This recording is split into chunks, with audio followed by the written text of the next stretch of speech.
capítulo 2. Vamos ler dos versículos 5 até o 11. Filipenses 2? Filipenses 2, do 5 ao 11. Filipenses é após Efésios e antes de Colossenses. 2, capítulo 2, dos versículos 5 até o versículo 11.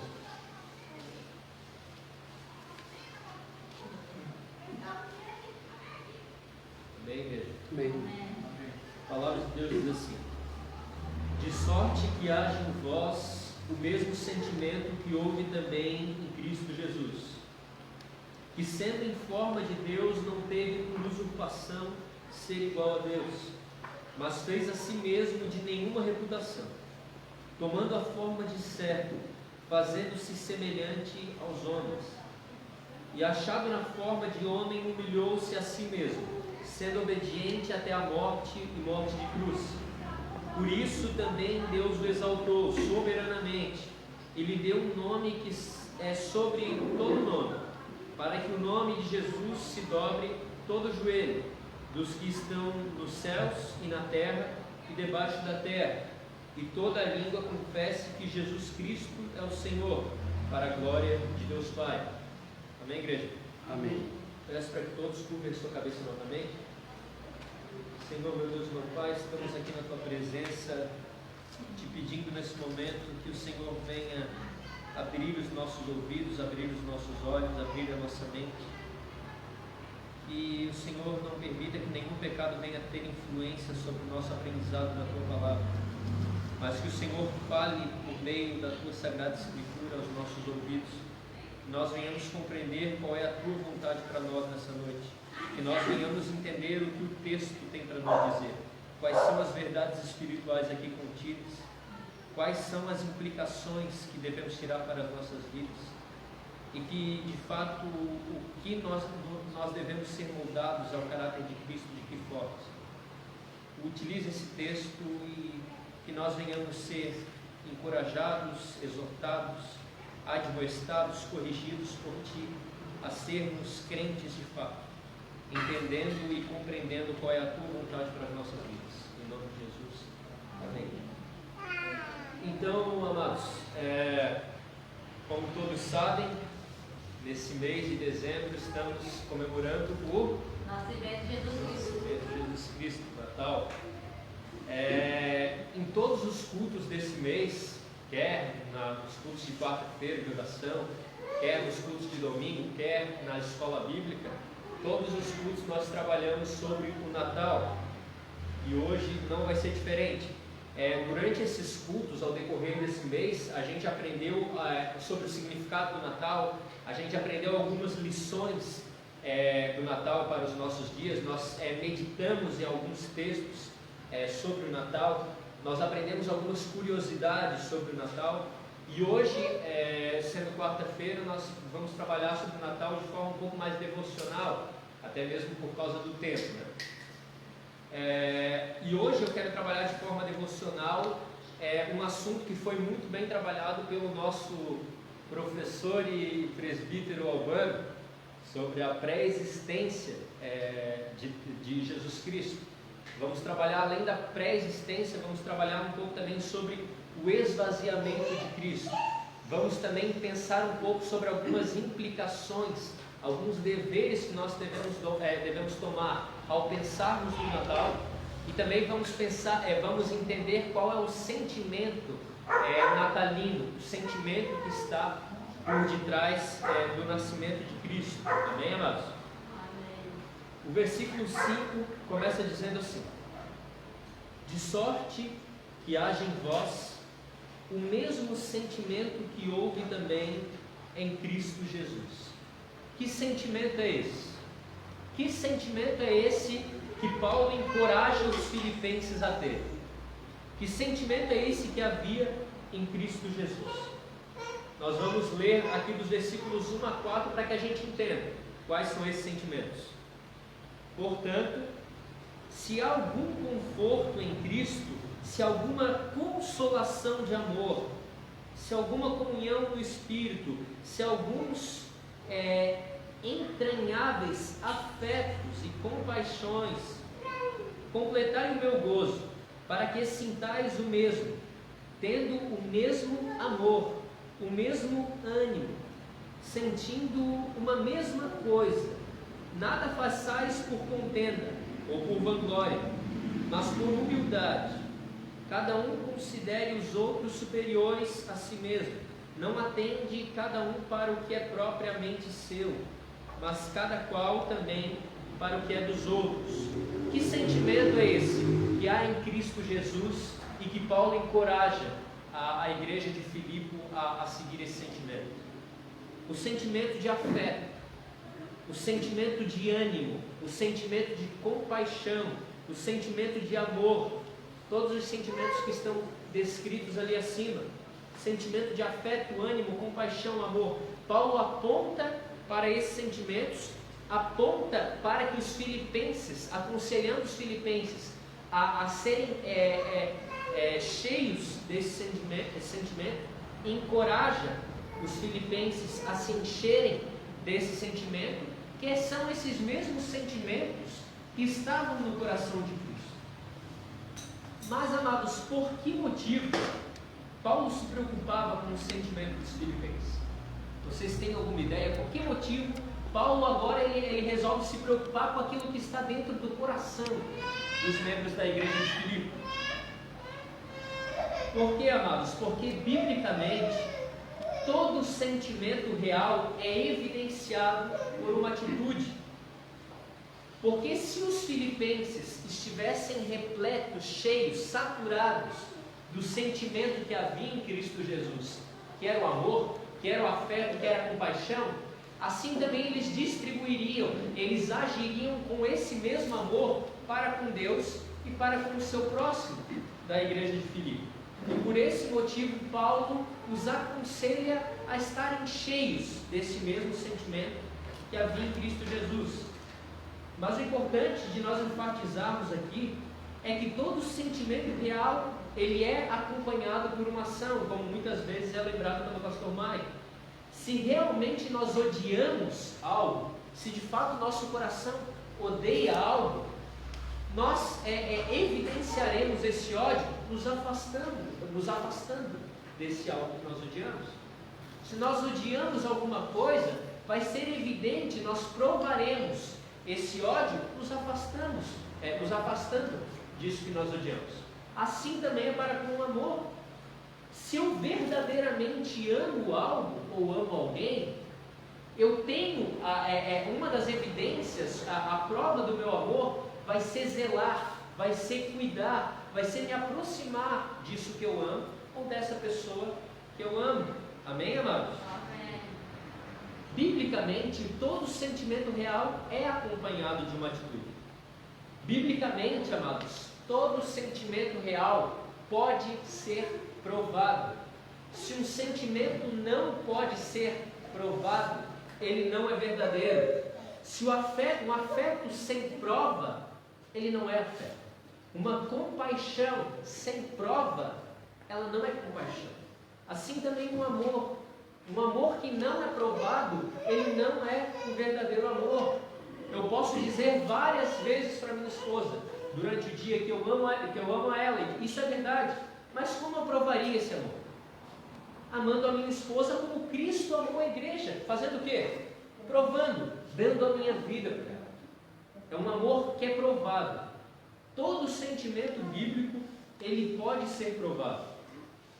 E os versículos 6 e 7, amados, nos mostram a prova desse amor. Ele nos mostra esse afeto, essa compaixão que havia em Cristo sendo provado. Versículo 6 diz assim: que sendo em forma de Deus, não teve por usurpação ser igual a Deus, mas fez a si mesmo de nenhuma reputação, tomando a forma de servo, fazendo-se semelhante aos homens. O que está sendo dito aqui? Primeiramente, está falando aqui um pouco sobre a divindade de Cristo. O que ele fala ali no começo? Que sendo em forma de Deus. Aqui está falando basicamente aquilo que é escrito em João capítulo 1, dos versículos 1 a 3. No princípio era o Verbo, e o Verbo estava com Deus, e o Verbo era Deus. Ele estava no princípio com Deus, todas as coisas foram feitas por Ele, e sem Ele, nada do que foi feito se fez.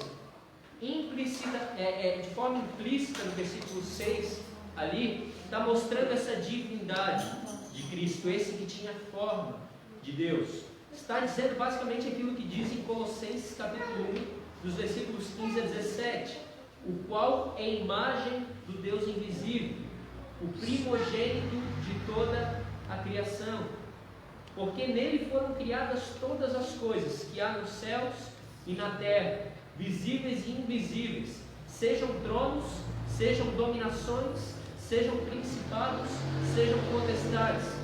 Tudo foi criado por Ele e para Ele. De forma implícita, amados, o versículo 6 aqui, ele fala da divindade de Jesus Cristo. Fala que Ele não teve um início, que Ele não foi criado, mas que Ele é o Pai da eternidade, conforme é dito em Isaías capítulo 9, versículo 6. O versículo 6 fala da divindade de Cristo Jesus, o mesmo Cristo Jesus que disse aos judeus: em verdade vos digo, que antes que Abraão existisse, eu sou. É sobre esse Jesus Cristo que está falando o versículo 6.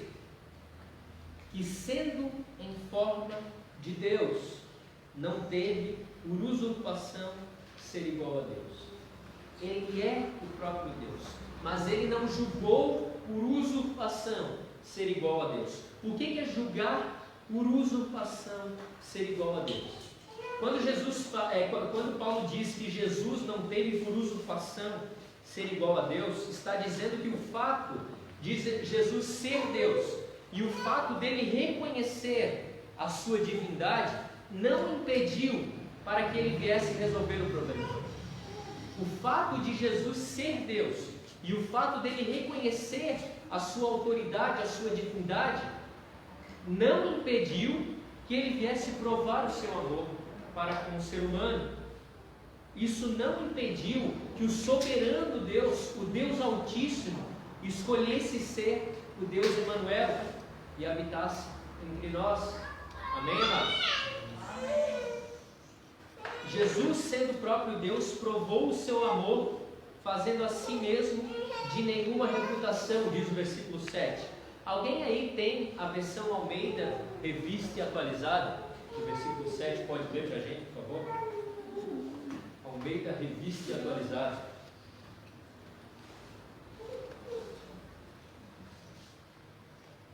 Corrigida. Quero Almeida, revista e atualizada. O Jailson tem aqui. Essa é a corrigida. Revista atualizada é o 2.5? 2.7. Filipenses 2.7.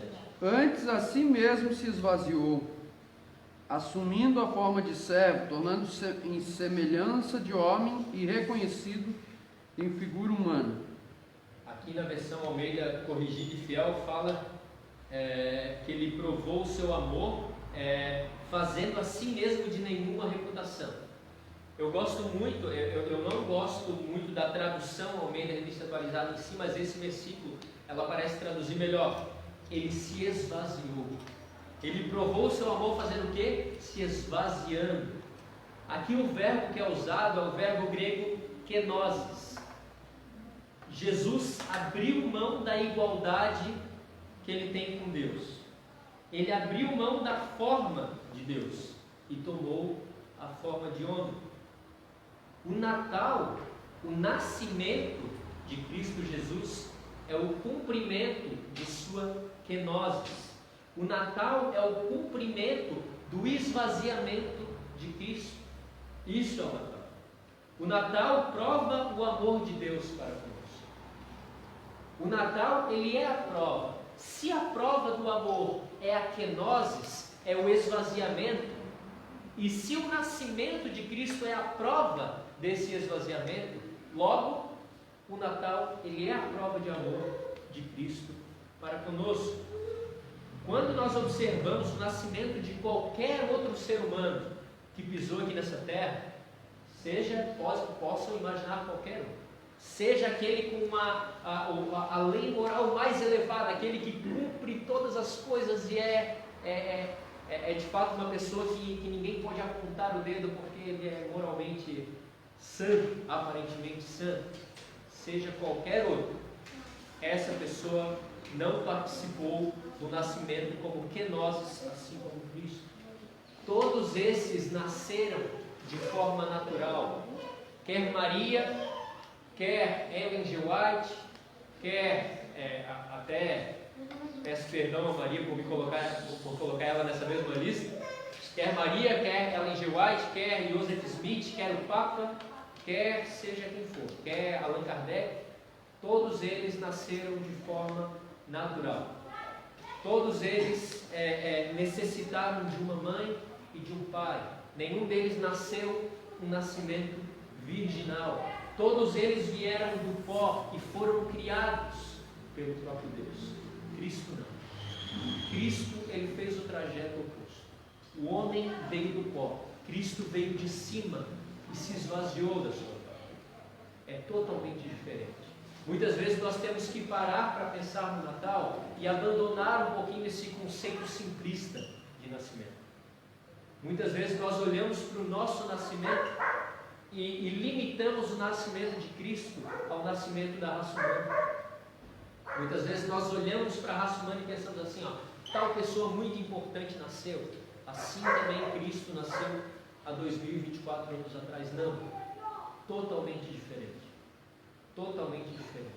Assim como bem disse o nosso presbítero Albano, Jesus ele não teve um início, ele não foi criado, ele não passou a existir há 2024 anos atrás. Há 2024 anos atrás, o nascimento de Cristo não representava o princípio da sua existência. Há 2024 anos atrás, o nascimento de Cristo representava o seu esvaziamento. Ele se esvaziando da sua glória, ele deixando o seu alto e sublime trono para habitar como figura humana entre pecadores como nós.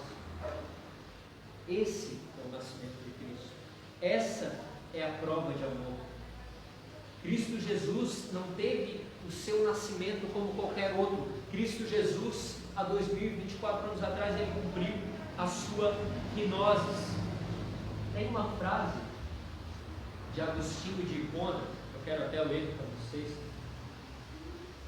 que ele diz o seguinte: Cristo foi criado por uma mãe que ele mesmo criou, foi levado por mãos que ele mesmo formou, nutriu-se de peitos que ele mesmo encheu, ele chorou na manjedoura na infância sem palavras, ele, o Verbo, sem o qual toda eloquência humana é muda.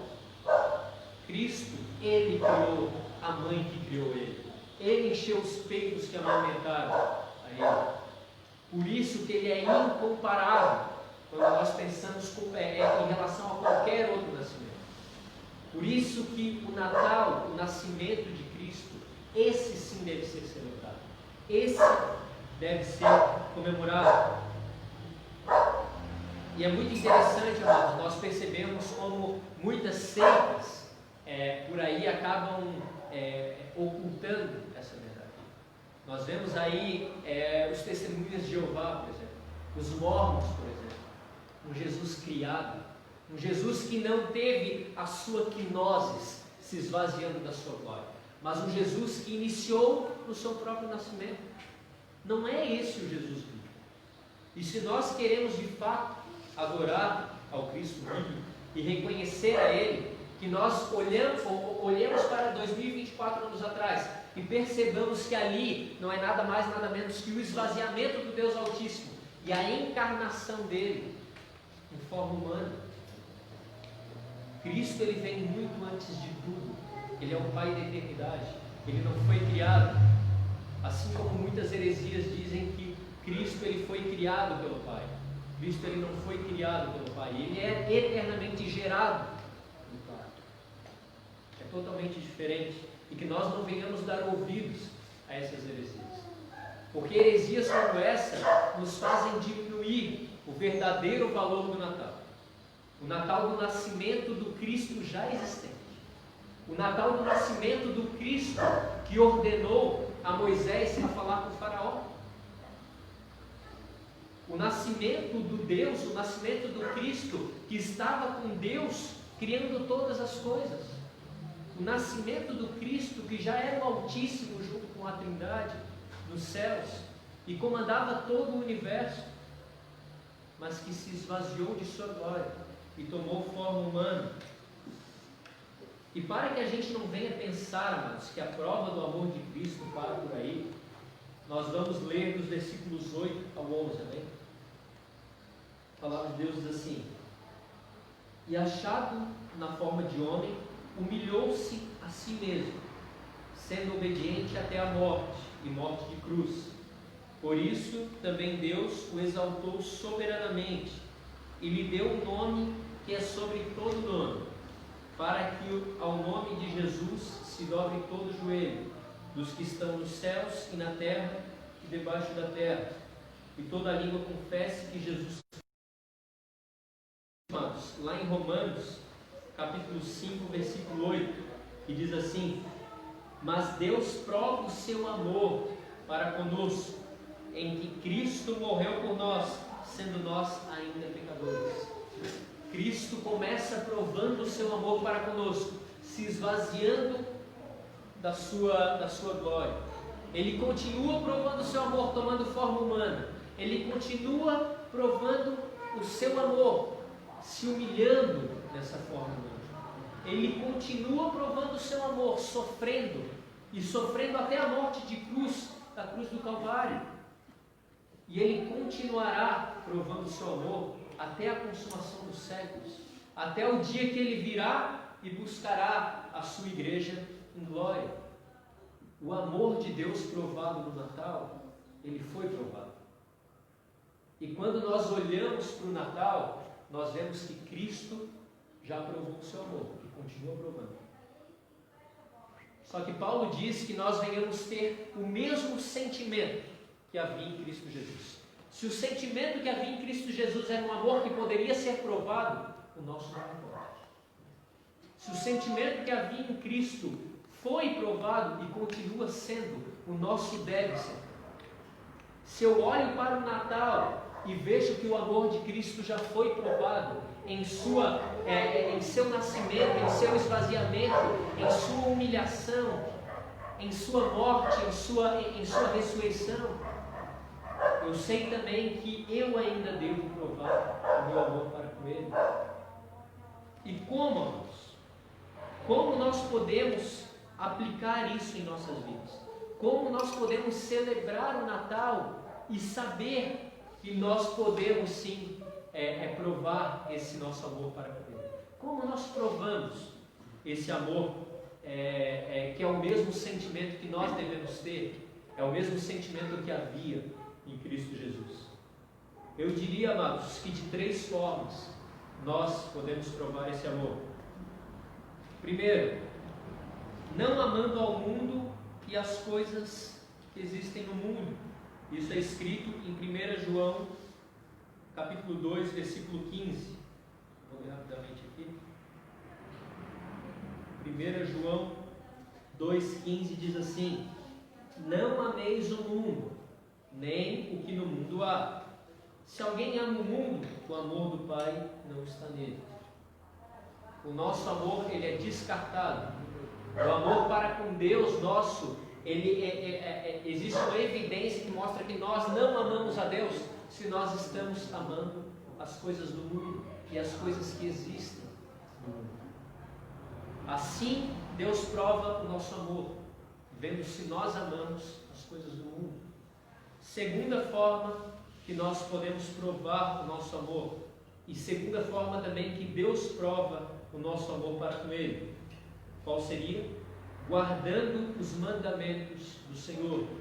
Isso é dito em João capítulo 14, versículo 21. Está lá agora.